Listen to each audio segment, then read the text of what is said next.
fulfill that responsibility. But you are not there to be the sole provider, authoritarian, disciplinarian for a child that does not belong to you biologically.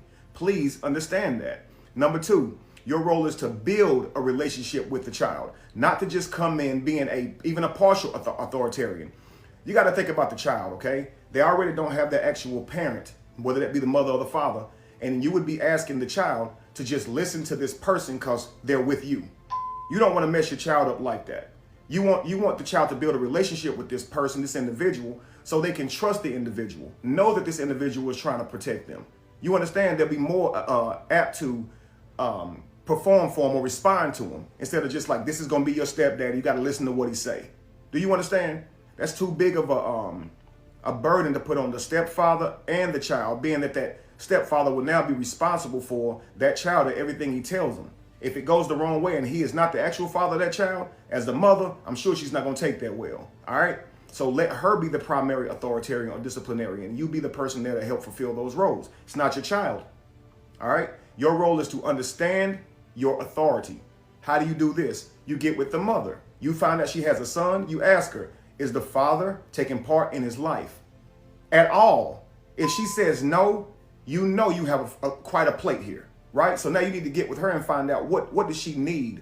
What would be helpful? Because that's really the ultimate goal as a husband to a woman who has a child, is to be as much help to improve the situation as much as you possibly can. You understand? All right. So your role is to set appropriate boundaries once you find out the basis of your authority. So based on what she allows you to be able to do with that child, set appropriate boundaries. Do you understand?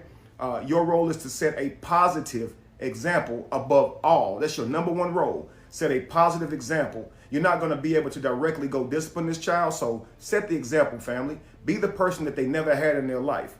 Not by replacing somebody, but by being that listening ear. By providing advice that they can't get anywhere else. By offering support. You understand? But know that in all that you give, you are not their father. So don't think that that's going to help you assume some type of authority role. Don't do it. You're only going to end up with your heart hurt. All right, now, with that being said, let's run it back. Am I the a-hole for refusing to pay for my stepdaughter's wedding because her real daddy is the one that's going to walk her down the aisle? Unfortunately, yes. Beautiful person for paying for the wedding, but you are wrong for withdrawing because she won't let you walk her down the aisle. Just because you're footing the bill does not mean you get to control it. Remember, it is her wedding. So if she wants her father to walk her down the aisle, regardless of how he hasn't been there or whatever faults you can find in him, she should have that because that is her real father. If you're truly doing this with a kind heart, you wouldn't mind sitting to the side and watching her walk down with her father and clapping for that. At least he'll be there for that. If he's been doing broken promises, hopefully he shows up and truly walks his daughter down so he can make some great memories with her this time. But hey, if that's what she wants and you already willing to pay for it, I would not pull my funds back because I cannot be the person walking her down the aisle. Now, this is before the spell is spoken because he asked a simple question here. And it would simply be, yes, unfortunately, you would be wrong.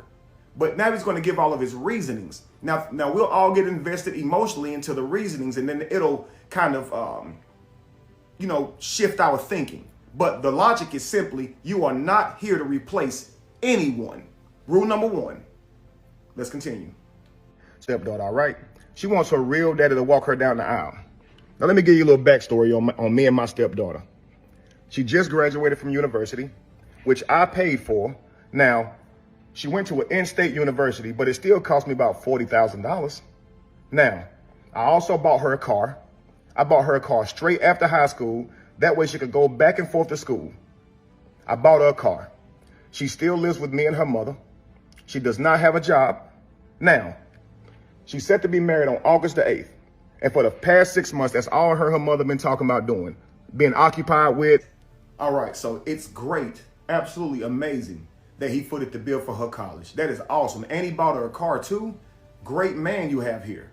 But even in doing that, you are still not the father. You are here to take part in all roles. Now, if you have taken part in the finances, the resources, then that's a beautiful thing, but you don't have to do that. Now, that's why I say know your authority. Know the situation that woman is in, if the father is in the life or not, how much he's contributing to the child and to the family, and then you know what you have to do from there. If you're willing to go into the family, being the resource for the child, just that's fine. You can do that. No, they're not going to stop you from doing that, but just you can't. You're still not replacing anyone. And so that's what I'm saying. If even though he's done those things for the child, that's beautiful. It has nothing to do with walking her down the aisle. Now, easily, after having done that much for a child, it's easy to get your emotions tied up in it and believe that you're owed something, so to speak. But that's not doing it from a truly kind heart. If you paid for her school, it was so she could have a better life.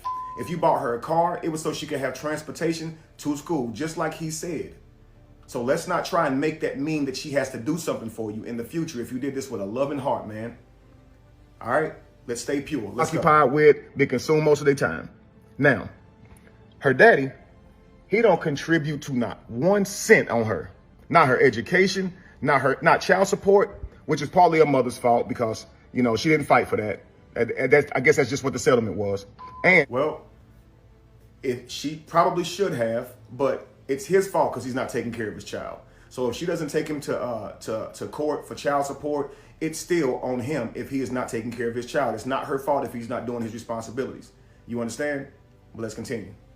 And he only around to make promises.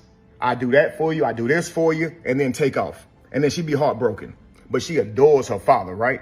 So, see, even though the father breaks promises, she still adores her father and wants every opportunity to be around her father and make memories with her father. And you should respect that and encourage that. You understand? You should actually encourage that because that's her biological father. The fact that he breaks promises does not remove him from being her biological father. And you can see that it doesn't because she still loves him. You can't live in that. You cannot live in that. That's why I say you cannot assume authority over the child. You can't start making decisions for them. You might feel like, I wish she'd just give up on him, turn away from him. He keeps breaking her heart and making broken promises. Man, you could offer advice, and it should never be to walk away from their father.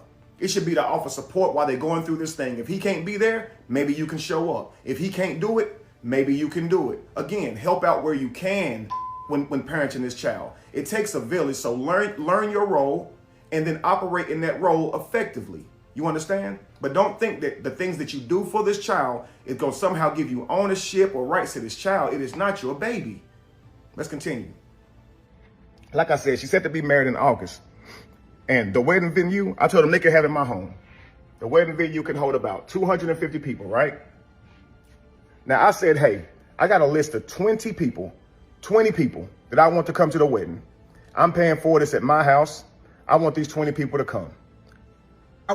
Be better if he just asked if he could invite the 20 people or tell her that the place holds about 230 people so he can invite his 20 people. But not, since I'm paying for it, let me have 20 people come to your wedding. Do y'all know Saturday, I see one of my friends at the golf course, right? He's supposed to come to the wedding. I'm like, hey, I'm gonna see you at the wedding, right? He said, I only got an announcement. I didn't get an invite. I'm like, nah.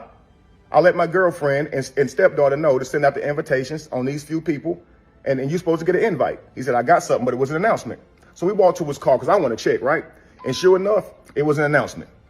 So I went and talked to my girlfriend and said, did you invite those 20 people to the wedding that I told you about? Man, she didn't invite none of them. She said 250 people was a little tight, and I don't think we can get your... If they're going to say they're going to have 20 people come to the wedding and tell him that, then they should have done that. That's wrong to send them an announcement and not an invite. That's absolutely wrong. But I don't think he should have told them, the guy in the business either, the one he wanted to come to the wedding. If he's telling him the business, that's going to be the reason that they're upset. Now they're caught up in a family matter. If I were him, upon learning that they only got an invite, I got an announcement instead of an invite, I would have just said, maybe that's a typo. I'll check on it. And I wouldn't tell them that I told them this and they should have done it this way and get them emotionally caught up in it. Instead, just go back and talk to the mother and your daughter and try and see if you can get those 20 people to come. But if I was you, I'd just do it with a pure heart. But I would say, don't tell me you're going to do something if you're not going to do it.